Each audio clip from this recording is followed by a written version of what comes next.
Hi, this video is about five force analysis, and I just want to talk about a few things that the book is not necessarily that clear about. First of all, the underlying idea here is that an attractive industry is a monopoly. This idea actually comes from regulatory economics, where if you reverse every single thing in this model, you would increase the consumer surplus, and it would be good for consumers, right? So ideally, a really ideal industry is one where there's no competition, where buyers and suppliers are weak, where there's no substitutes, and there's no potential entry, which is a monopoly. And the closer we can get to that state, the better the industry looks, which is why an industry like pharmaceuticals has very high profit margins over a long period of time. Buyers and suppliers are weak. Suppliers are really weak. Buyers are not price sensitive and really need the product, and it's unique. There's intellectual property protections that keep potential entrants out.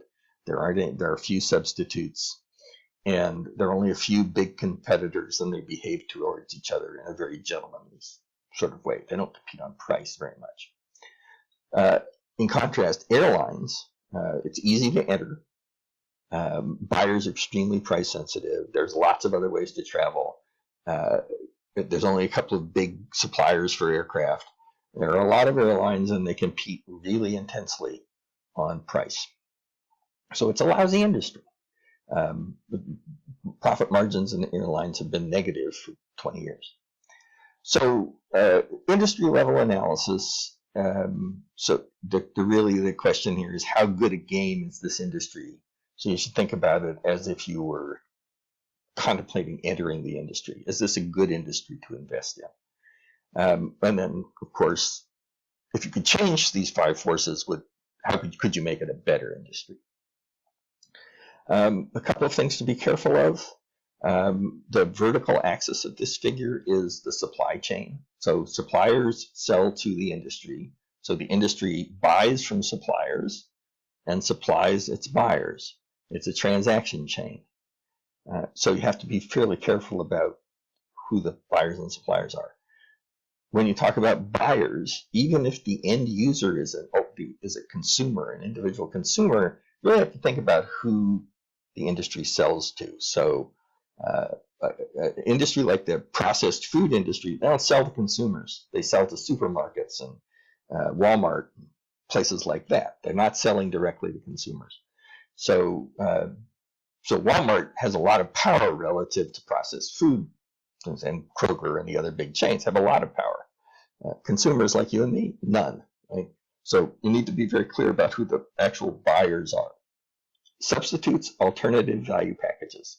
High fructose corn syrup and cane sugar are substitutes. They do exactly the same job, but they come from different supply bases. They're based on different technologies. They have very different cost structures.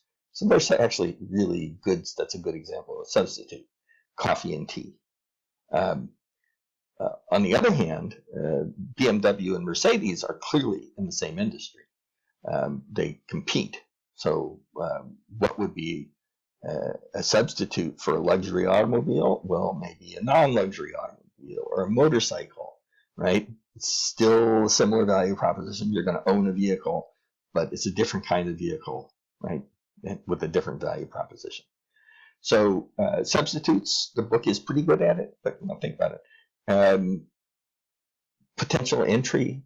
There's always a cloud of uncommitted potential entrants in any industry, and you want to be careful about saying that scale, the upfront investment costs, the dollar amount is a barrier to entry. If you have a profitable industry, if the industry has above average sustained profits over a long period of time, or even a short period of time, you will attract entrants. And depending on how profitable it is, they'll make the investments necessary to enter. So you really want to think about the other kinds of barriers that the book talks about: access to supply, or access to distribution channels, or regulatory barriers. Those kinds of things are much more effective barriers to entry. And then finally, highly concentrated industries where you only have a few big players are less competitive than fragmented industries. Coke and Pepsi, we think of them as rivalrous, but really, they're not really competing on price very much. Whereas we look at the airline industry, it's not especially concentrated, and they are at daggers drawn over price everywhere, right? So the issue here is, how good is the game? Is this a good industry to be in or not? And then sort of beyond that analysis, given the current structure of the industry, given its current state, how easy would it be to change? Could you change one? Can you tinker with this and change one or the other of these and make it a better game for your firm or for the industry as a whole?